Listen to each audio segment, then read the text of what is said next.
우리가 살아가는 이 시대를 가리켜 많은 학자들이 초연결 사회, 이게 무슨 말이냐면요, 예전에 비해서 연결, 관계가 훨씬 더 많아졌다는 거죠.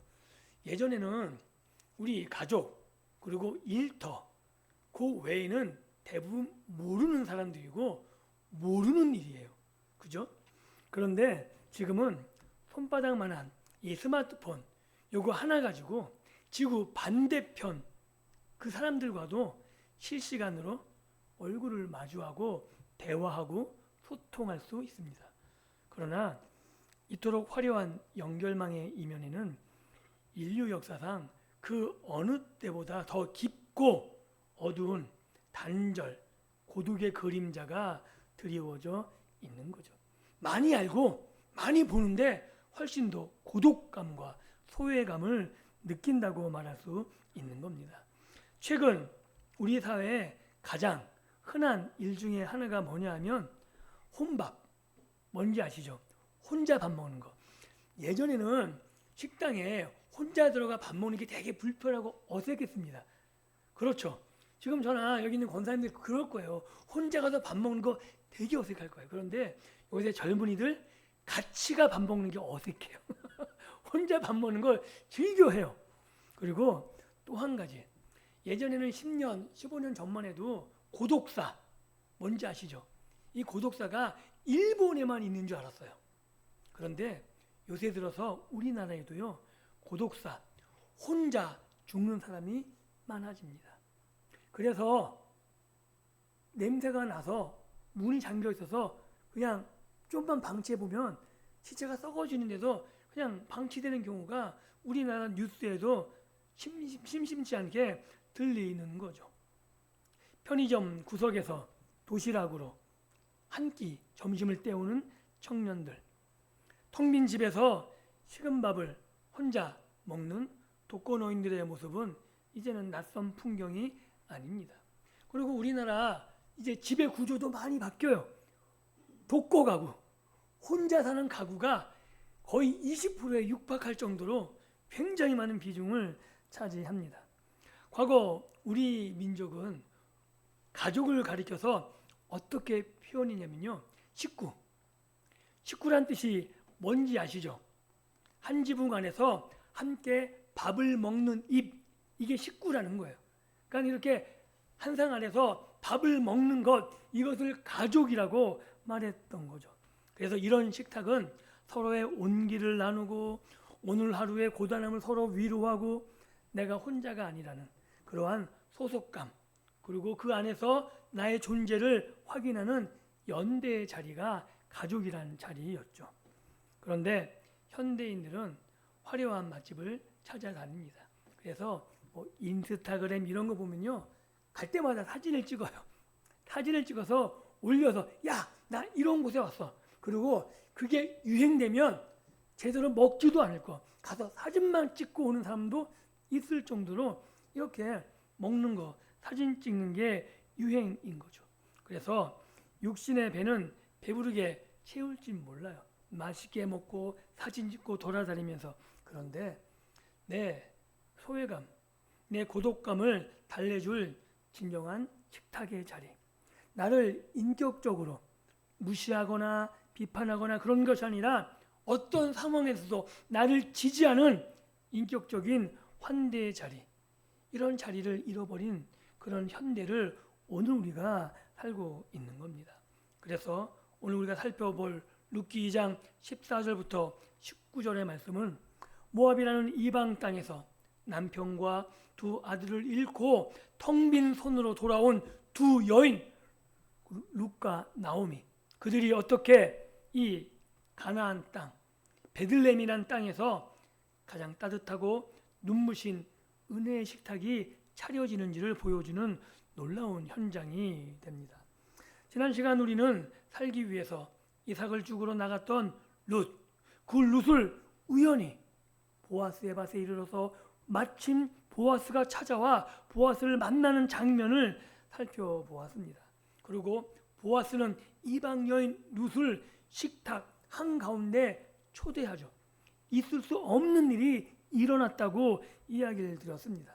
특별히 이 시대는 사사시대, 자기 마음대로 행했기 때문에 불법이 난무하는 시대에 하나님의 언약으로 풍성한 식탁의 자리가 차려져 있는, 그리고 그렇게 텅 빈 룻과 나오미의 인생을 하나님이 어떻게 보아스를 통해 풍성하게 채워주는지, 그리고 그 언약의 사랑, 하나님의 언약의, 보아스의 언약의 사랑, 그 사랑 안으로 함께 들어가 볼 수 있는 자리였고, 오늘 본문을 통해서도 그 하나님 나라의 식탁을 확인하고 우리도 그 언약의 식탁의 자리로 함께 들어가 그 은혜를 경험하는 복된 시간이 될 수 있기를 예수님의 이름으로 축복합니다.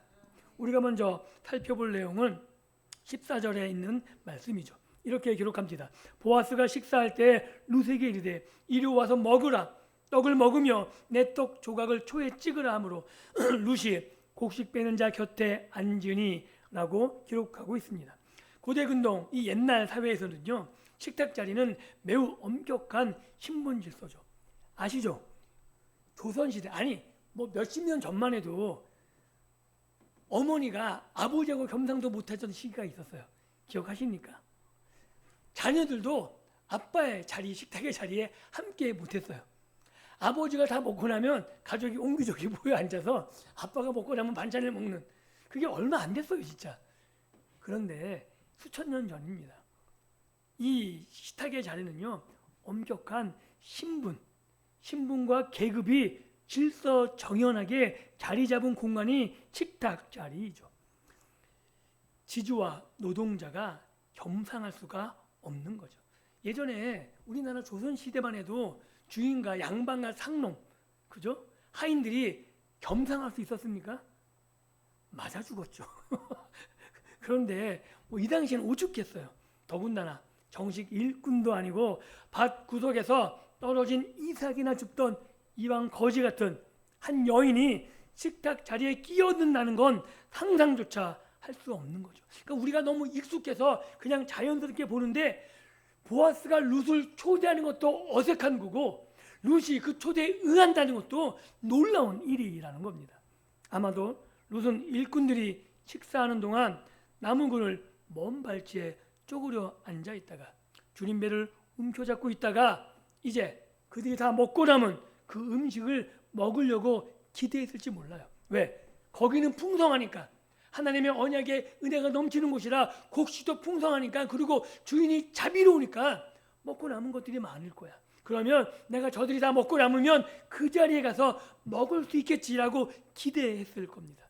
그런데 베들레헴의 유력한 자, 모든 사람들이 부러워하고 존경하는 그 보아스가 룻을 부르고 있는 거죠. 이리로 와서 떡을 먹으라.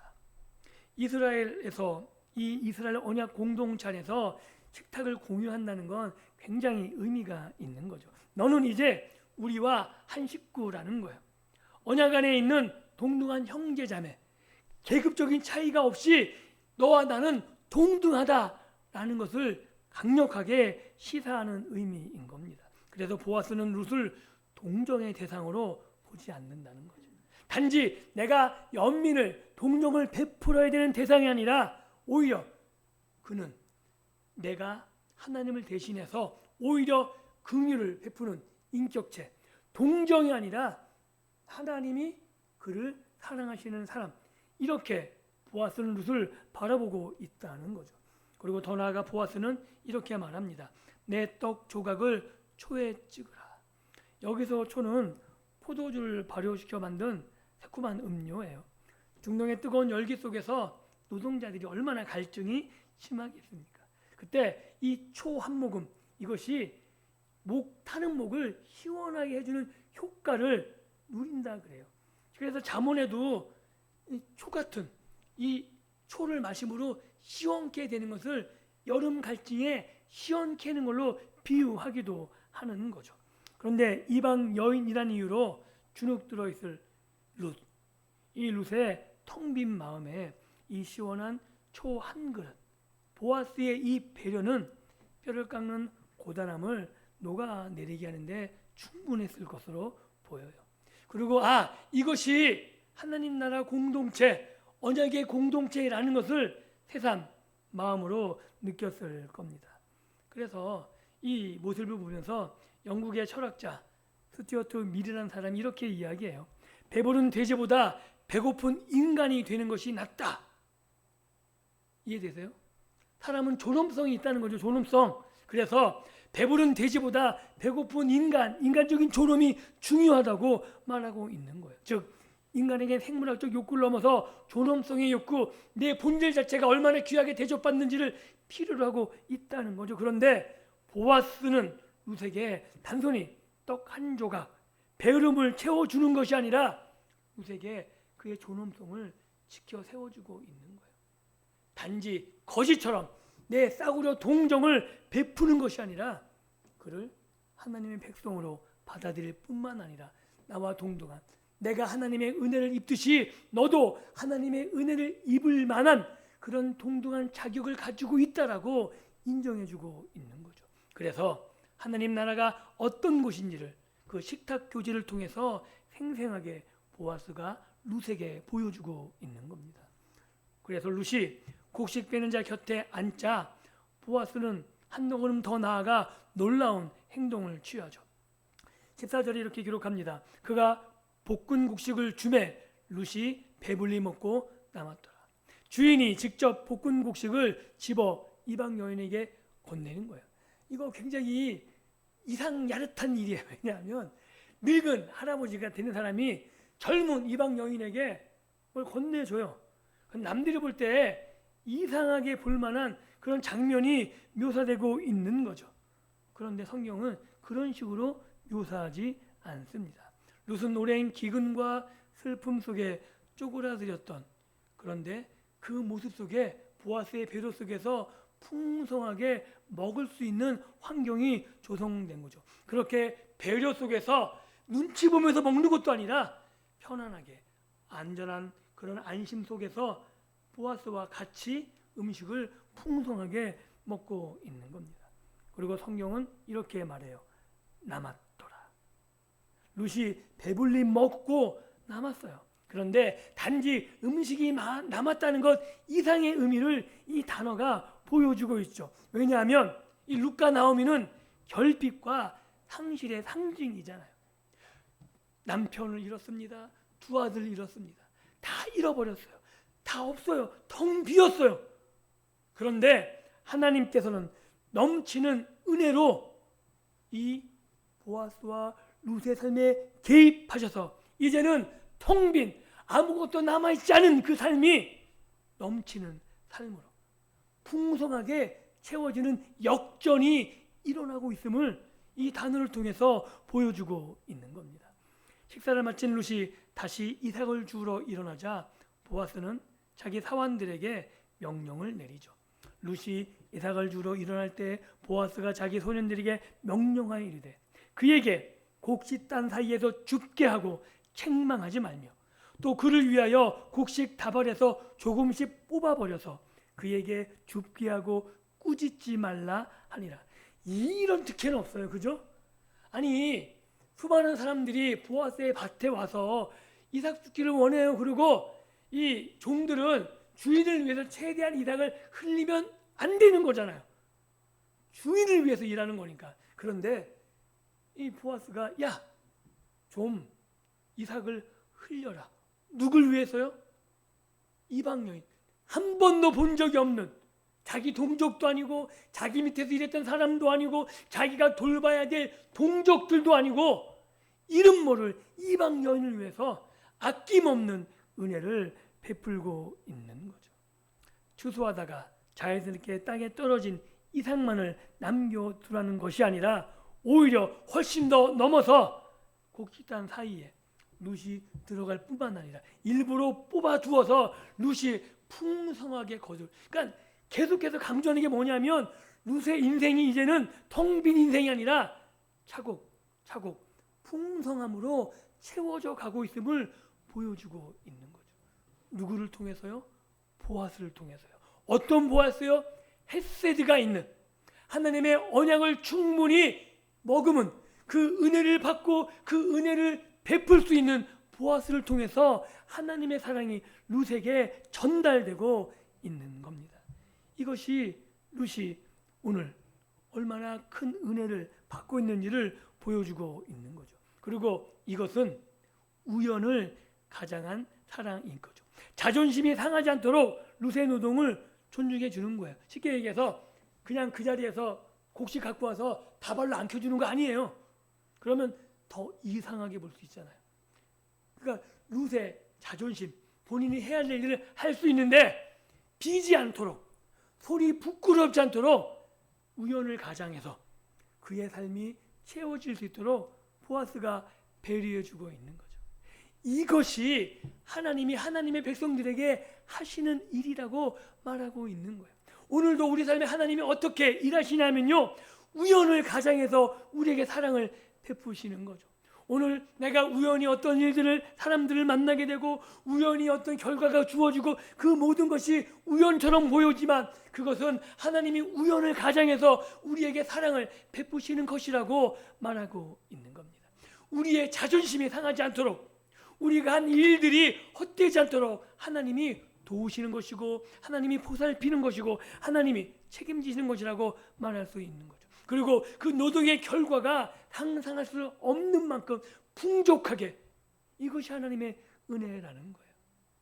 사랑하는 성도 여러분, 사사시대 사람들은요, 어떻게든 더 많이 거두고 내 창고를 채우기 위해 혈안이 되어 있었어요.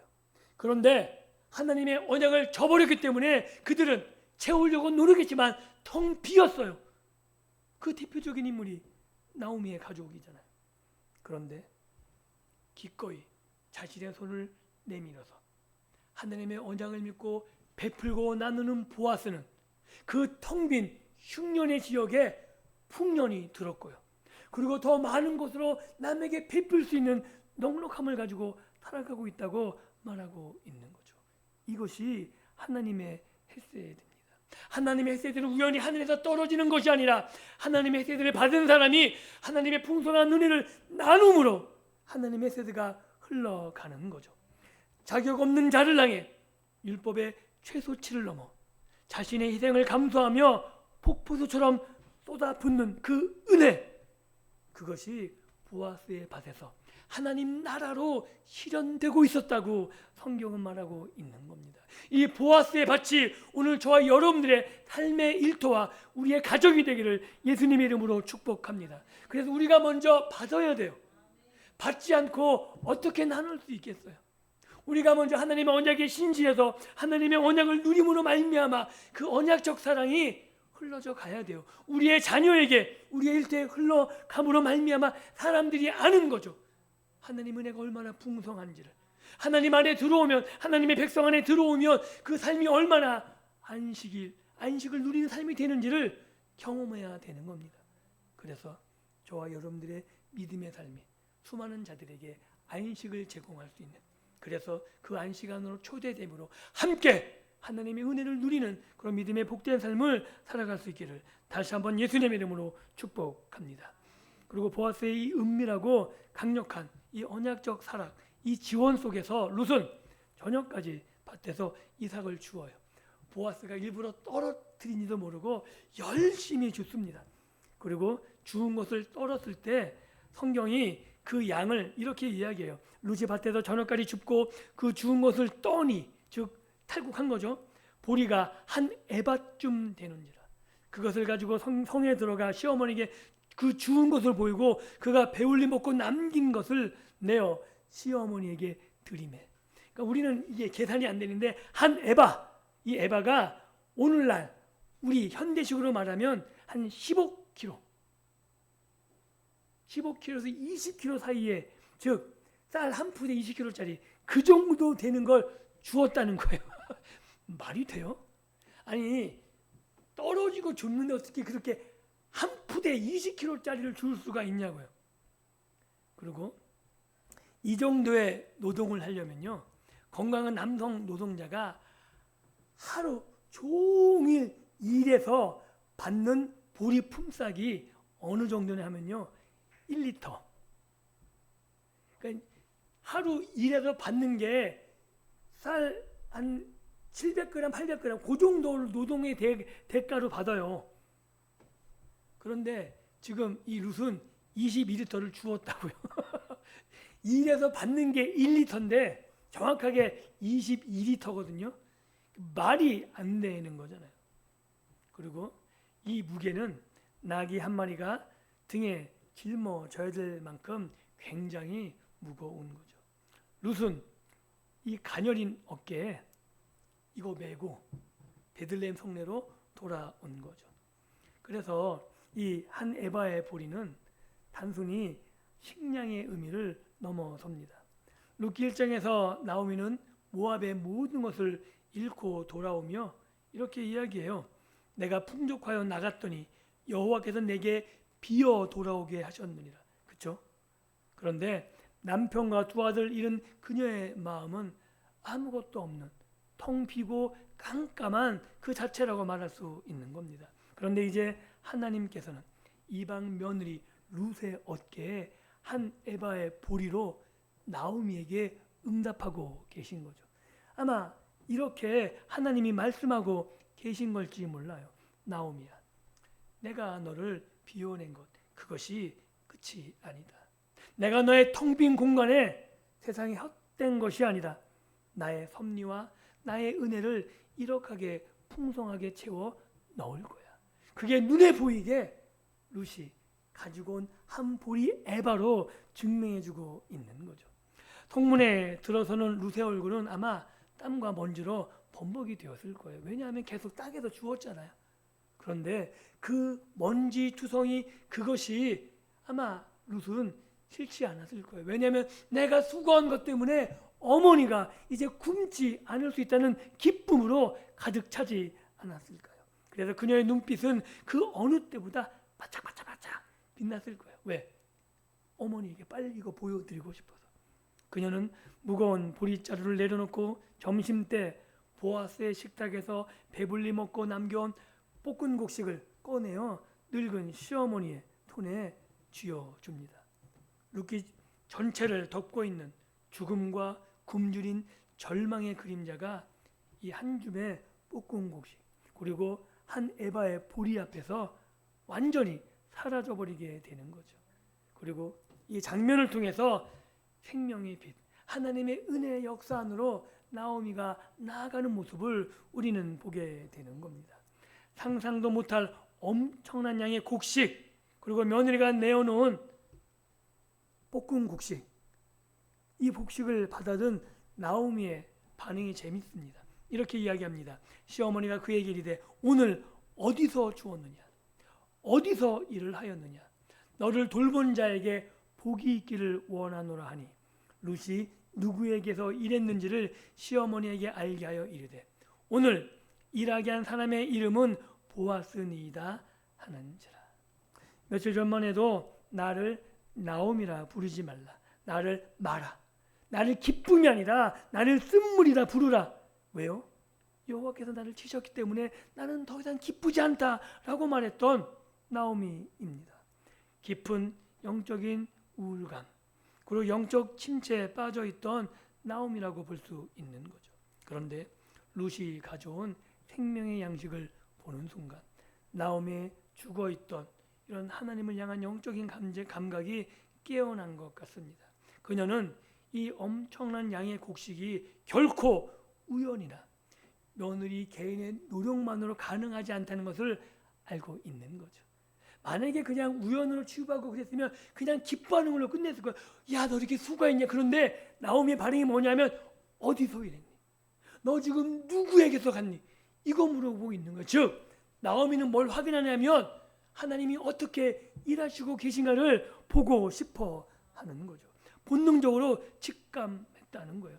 누군가 배후에서 룻을 강력하게 돌보고 있다는 사실을 알고 있는 거죠. 그래서 묻기도 전에 먼저 축복을 선언하는 거죠. 누구인지 대답하기 전에 너를 돌보는 자에게 복이 있기를 원하노라. 이게 나오미의 영적인 시야가 다시 한번 열리고 있는 순간입니다. 그리고 룻의 입에서 이렇게 답이 나오죠. 오늘 일하게 한 사람의 이름은 보아스니이다. 보아스라는 이름을 듣는 순간 나오미의 뇌리에는 번개처럼 하나님의 섭리가 스쳐 지나갔을 것 같아요. 왜냐하면 나오미가 이 베들레헴 보아스를 몰랐겠습니까? 알죠, 당연히. 그가 친족이라는 것도 당연히 알죠. 엘리멜렉에 가까운 친족이요, 텅 빈 자신의 가문을 다시 일으켜 세울 수 있는 한 사람. 그가 보아스였음을 누구나도 나오미는 잘 알고 있었을 겁니다. 그래서 나오미는 비로소 이 모든 일련의 사건들이 우연이 아니었음을, 우연 속에서 하나씩 조각이 맞춰지고 있음을 알게 된 거죠. 하나님이 일하고 계시는구나. 나를 다시 한번 회복시키기 위해서, 내 텅 빈 인생을 채우기 위해서 하나님이 돌보기 시작하셨구나 라는 것을 깨닫게 되는 겁니다. 자신을 쳐서 빈손으로 만드셨다고 원망했던 그 하나님이 사실은 보이지 않는 인생의 무대 뒤편에서 보아스라는 인물을 예비해 두시고 끊임없이 우리 가문을 향해서 텅 빈, 그리고 앞으로도 텅 빈 수밖에 없는 그런 절망의 우리를 향해서 헤세드를 베풀고 계셨구나 라는 사실을 나오미가 깨닫게 되는 겁니다. 그래서 절망에 갇혀있던 나오미의 영적 시야가 열리고 마라의 쓴물이 변하여 다시 찬양과 소망의 단물로 솟아오르는 이 영적인 각성이 나오미에게 시작됩니다. 그리고 이것이 바로 하나님의 은혜가 우리 삶에 가져다주는 가장 큰 위대한 기적인 거죠. 야, 하나님이 살아계시는구나. 하나님이 역사하시는구나. 나오미가 그거 깨닫는 거예요. 그래서 나오미의 반응이 적극적으로 바뀌어요. 아무것도 하지 않고 이제 손 놔버린 것이 아니라 하나님이 일하기 시작하신 것을 알자 이제는 그냥 담대해져요. 어떻게 보면 며느리를 사지로 몰아는 그런 일도 서슴없이 하거든요. 그런데 우리는 알고 있는 거죠. 하나님이 계시는구나. 그 언약의 신실한 하나님을 믿으니까 나오미는 두려움이 없어지는 겁니다. 저와 여러분들도 언약의 신실한 하나님을 믿고 두려움에 떠는 것이 아니라 믿음의 담대함을 가지고 이 악한 세상들, 그러나 능히 정복할 수 있는 예수 그리스도를 말미암아 정복하면서 살아갈 수 있기를 예수님의 이름으로 축복합니다. 이제 말씀을 맺습니다. 우리는 룻기 2장에 눈부신 이 보아스의 식탁, 이 식탁의 교제와 그렇게 보아스를 통한 은혜의 사건을 통해서 우리의 신앙의 본질을 한번 돌아보아야 합니다. 그리고 이 이야기 끝에 다윗 왕조를 거쳐 마침내 이 땅에 오신 보아스만이 아니라 보아스를 상징하는 참된 기업 물을 자, 우리의 모든 것을 구원하실 예수 그리스도를 보아서 알게 되는 거죠. 솔로몬은 예루살렘 성전 입구에 두 기둥을 세워요. 그 기둥의 이름 하나가 보아스예요. 유력한. 놀랍지 않습니까? 보아스는 단지 돈 많은 지주가 아니라 연약한 자를 덮어주고 구원하시는 하나님의 능력을 상징하는 메시아의 그림자로서 보여주고 있는 거죠. 성전의 두 기둥으로서. 우리는 이런 우리의 영적 실존을 나오미와 룻을 통해서 보게 됩니다. 모압에서 텅 빈 채로 돌아온 나오미, 밭구석에서 굶주리며 서성거리던 이방 여인 룻, 이 모습이 우리의 모습과 별반 다르지 않습니다.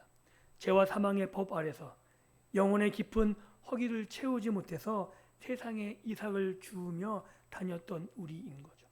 어떨 때는 권력이라는 것, 어떨 때는 명예라는 것, 어떨 때는 물질이라는 그렇게 우리의 영혼을 채울 수 없는 그러나 안간을 힘을 쓰면서 세상에서 조금 더 채워보려고 헛되이 노력했던 게 우리 아니었습니까? 그러나 영원한 보아스 대신 예수 그리스도께서 하늘의 부요함을 버리시고 친히 이 땅의 밭, 인생의 밭에 찾아오셨습니다. 그리고 자격 없는 우리를 향해서 이리로 와서 먹으라. 십자가에서 은혜의 식탁의 자리로 우리를 초대하신 거죠. 예수님은 벳세다 광야에서 굶주리는 5천 명을 먹이시고 12바구니를 남기셨듯이 십자가 위에서 당신의 살을 그리고 당신의 피를 쏟으시며 텅 빈 우리 영혼을 차고 넘치도록 배부르게 해주셨습니다. 율법의 차가운 요구를 넘어 우리를 위해 자신의 모든 생명을 곡식다발에서 뽑아내시며 우리 밭 밑에, 우리의 발 밑에 부어주신 그 십자가의 헤세드가 바로 오늘 저와 여러분들이 이 자리에 예배할 수 있는 이유입니다. 하나님의 헤세드를 경험한 교회는 이 시대에 보아스의 밭이 되어야 되는 거죠. 우리 주변에 루카같이 텅 빈 마음으로 외로움 속에 웅크려 있는 이웃들이 있을 수 있는 거죠. 은둔하고 고립된 청년들이 보일 수도 있습니다. 삶의 무게에 짓눌린 이웃들이 있을 수 있는 거죠. 보아스가 룻에게 이리로 와서 먹으라 라고 초대했던 것처럼 오늘 우리들도 그런 불쌍한 영혼들, 굶주린 그 영혼들에게 초대할 수 있어야 되는 거예요. 이리로 와서 우리와 함께 밥을 먹자라고 그런 식탁을 열어주고 우리의 삶의 현장에서 일터에서 때로는 내가 조금 손해보더라도 우리의 곡식다발을 조금씩 뽑아내는 것, 이것이 보아스가 룻에게 자신의 가진 것들을 나눠주는 헤세드를 흘러넘치는 그 일들이 되어야 될 것입니다. 그렇게 사랑이 실천될 때 우리 공동체가 하나님의 나라가 되는 것이고 보아스의 밭이 되는 것이고 하나님의 헤세드가 풍성하게 넘치는 믿음의 공동체가 되는 겁니다. 사랑하는 성도 여러분, 이번 한 주간 우리의 삶 속에 보아스의 밭, 그 밭이 우리 삶의 현장이 되기를 예수님의 이름으로 축복합니다. 우리의 일터가 하늘의 긍휼과 사랑으로 가득 넘쳐나기를 원합니다. 때로는 내 인생이 텅 빈 한숨처럼 느껴질지라도 그 등 뒤에서 우리를 채우기 위해 섭리의 손길로 역사하시는 우리 구주 예수 그리스도의 헤세드를, 언약적 사랑을, 신실하신 사랑을 신뢰할 수 있기를 원합니다. 그래서 주님이 베푸시는 그 생명의 식탁에서 매일 영혼의 참된 안식과 만족을 누리시고 세상을 향해 그 은혜의 떡을 기쁨으로 나누어 주는 거룩한 언약 백성, 은혜의 삶을 살아갈 수 있기를 다시 한번 우리 주 예수 그리스도 이름으로 간절히 축원드립니다. 기도합니다.